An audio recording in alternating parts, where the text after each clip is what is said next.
हरिओम। नमस्कार मित्रों, स्वागत है आपका शिशुपाल वधम के कक्षा में पुनः। आज हम 3 श्लोकों को जानेंगे, 60, 61 और 62।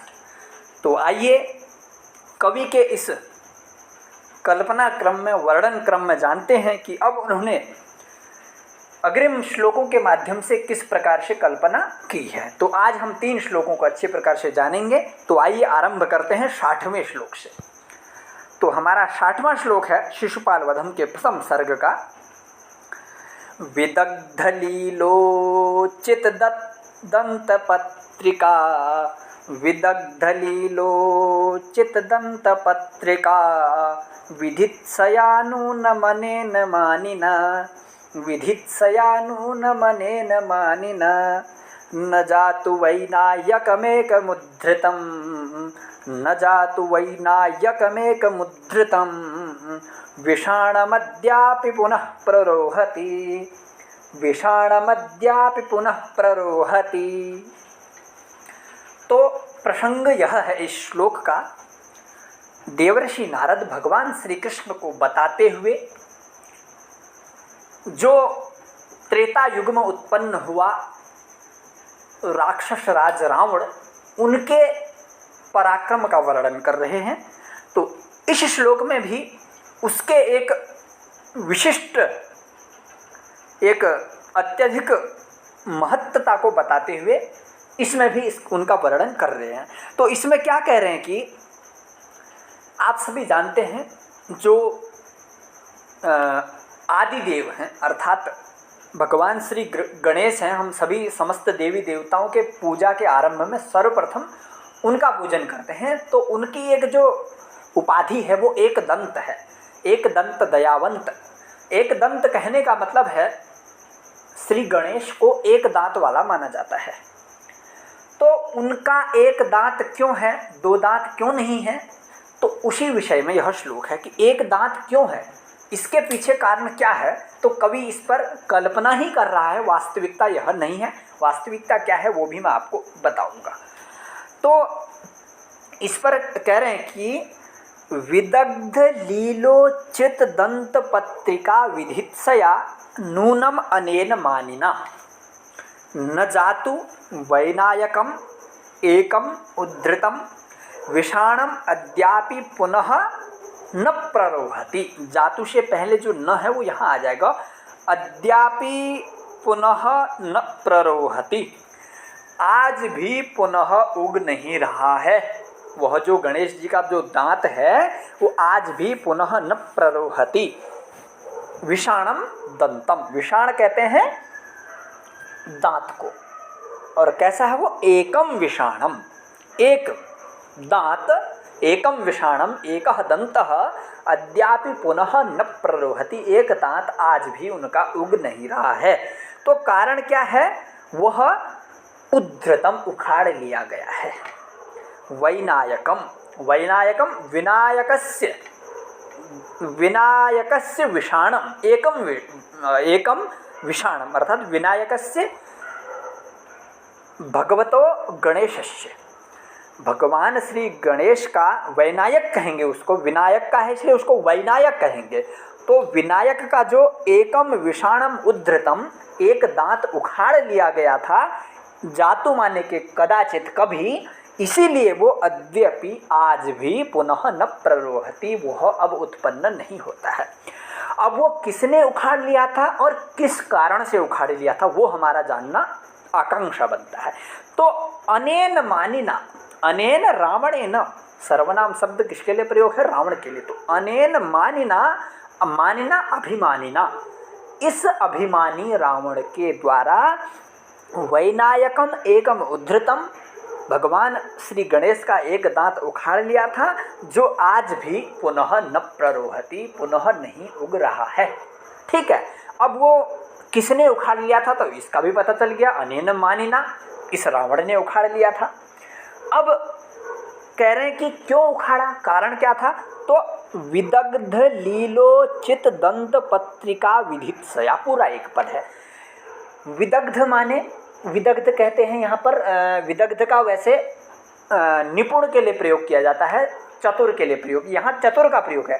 कह रहे हैं कि विदग्ध यानी कि चतुर लीलाओं के लिए उचित, अर्थात चतुर क्रीड़ाओं के लिए विलासनियों के योग्य, अर्थात जो विलास इत्यादि करने में जो कामनियाँ जो चतुर हैं, विदग्ध हैं, तो उनकी लीला करने के लिए, उनकी क्रीड़ा करने के लिए जो उचित होता है, योग्य होता है, वो दंत पत्रिका को विधित सया, उस दंत पत्रिका को इच्छा से आभूषण बनाने के लिए, इच्छया अर्थात चतुर क्रीड़ाओं वाली विलासिनियों के योग्य करणाभूषण बनाने की इच्छा से अनेन मानिना वैनायकमेकम उद्धृतम, अर्थात जो वो माननीय हैं, उसकी कामनियाँ हैं, विलासिनियाँ हैं रावण की, तो उनके श्रृंगारिक क्रिया के लिए, उनके चतुर क्रीड़ा इत्यादियों के लिए प्रयोग में लाए जाने के लिए उन्होंने मानो जो गणेश जी का दांत उखाड़ दिया था वो आज भी नहीं उग रहा है।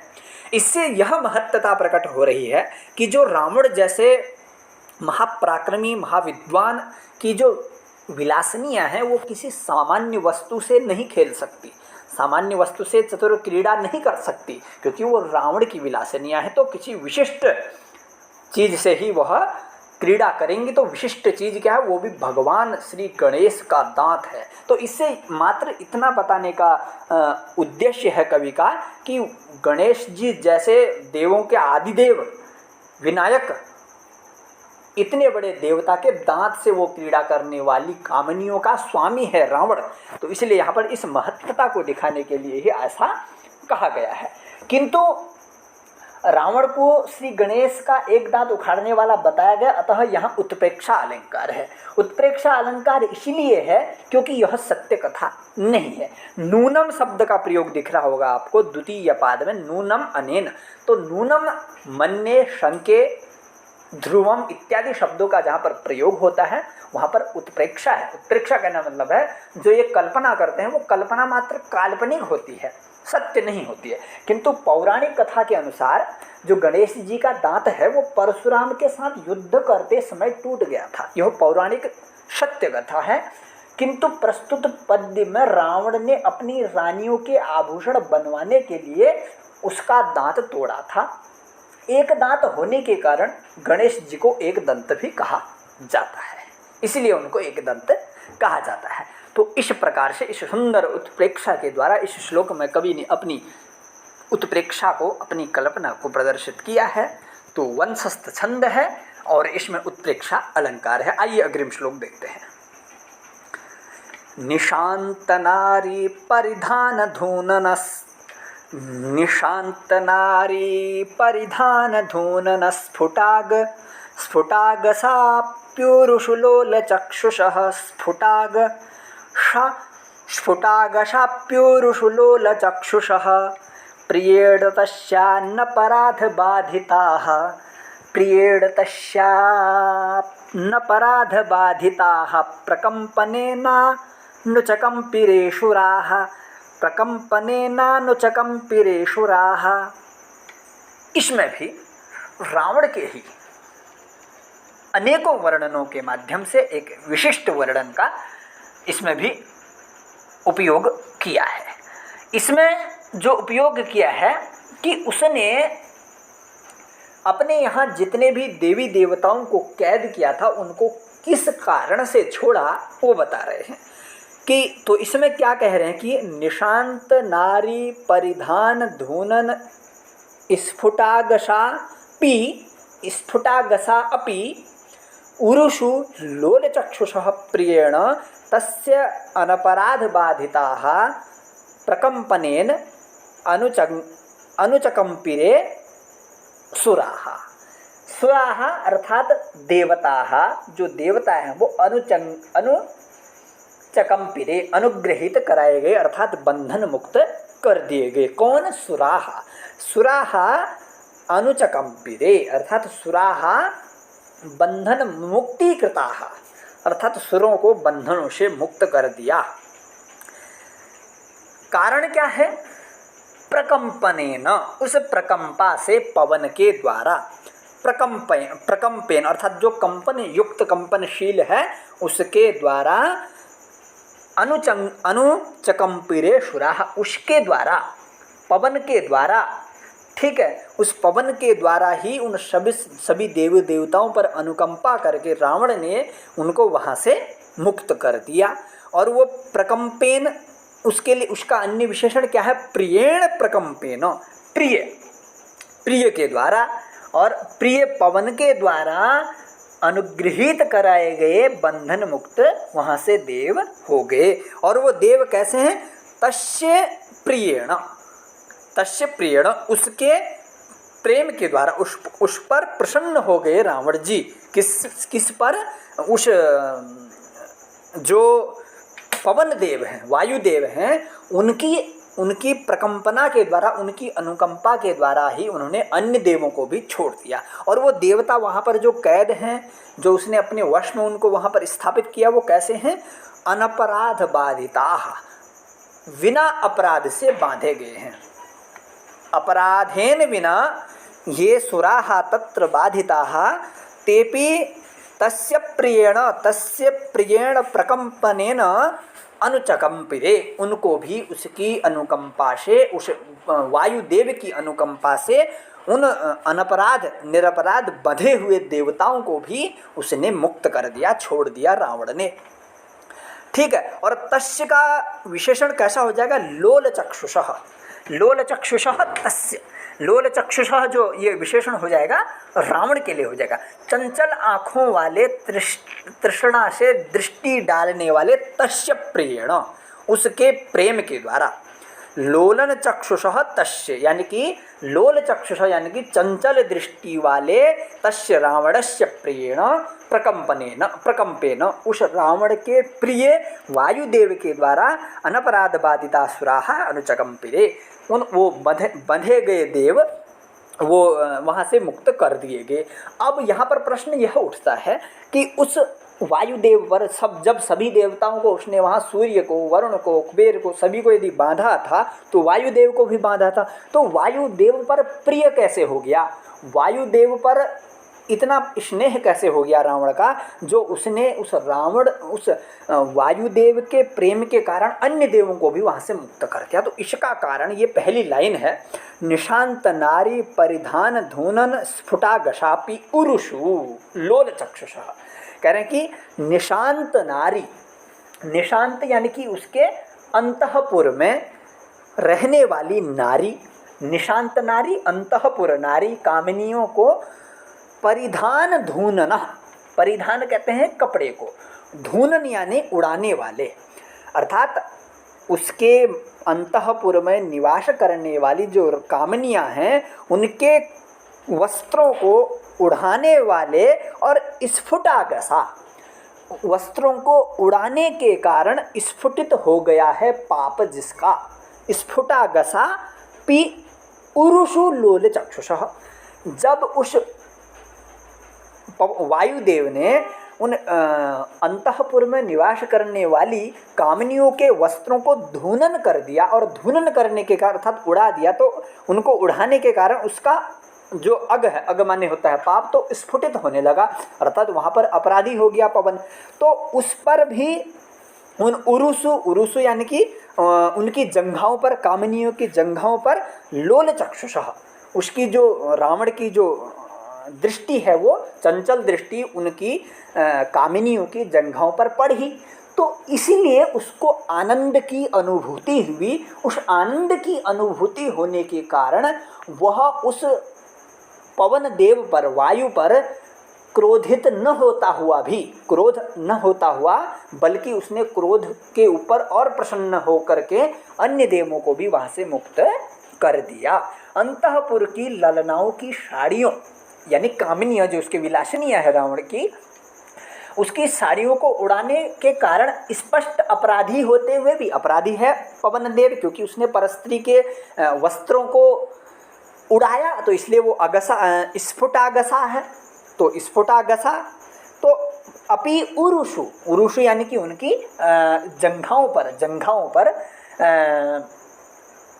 जंघाओं पर उन कामिनियों की उघड़ी हुई जंघाओं पर चाह भर दृष्टि वाला, मैंने कहा लोल चक्षुषा, लोल यानी कि उसकी इच्छा भरी चंचल जो दृष्टि है, उस दृष्टि डालने वाले रावण के प्रिय पात्र, प्रिय पात्र हो गया क्योंकि उस वायु ने उनके लिए प्रिय कर्म कर दिया, तो प्रिय पात्र वायु बिना अपराध के सताए जाने वाले देवताओं को अनुग्रहित किया, अर्थात रावण से निवेदन कर उन्हें राजपुरुषों के त्रास से बचाया, अर्थात अन्य देवताओं को भी वहाँ से मुक्त बनाने के कारण, मुक्त बनाने का जो कारण है वो वायु ही रहा।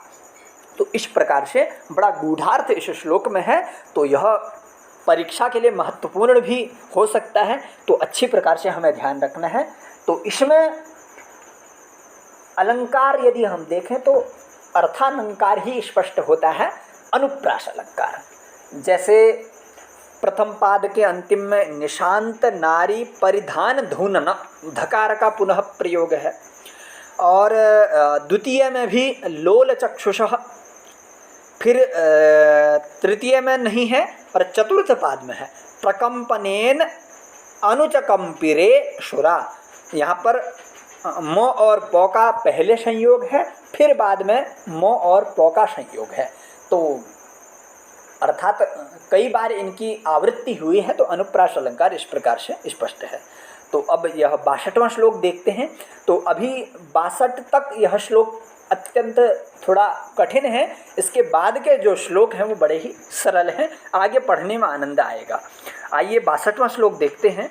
तिरस्कृतस्तस्य जनाभिभाविना मुहुर्महिम्ना महसां महीयशाम्, तिरस्कृतस्तस्य जनाभिभाविना मुहुर्महिम्ना महसां महीयसाम्, बभारवाष्पैर्दुगुणीकृतं तनुस्, बभारवाष्पैर्दुगुणीकृतं तनुस्, तनूतपाद्धूमवितानमाधिजैः, तनूनपाद्धूमवितानमाधिजैः।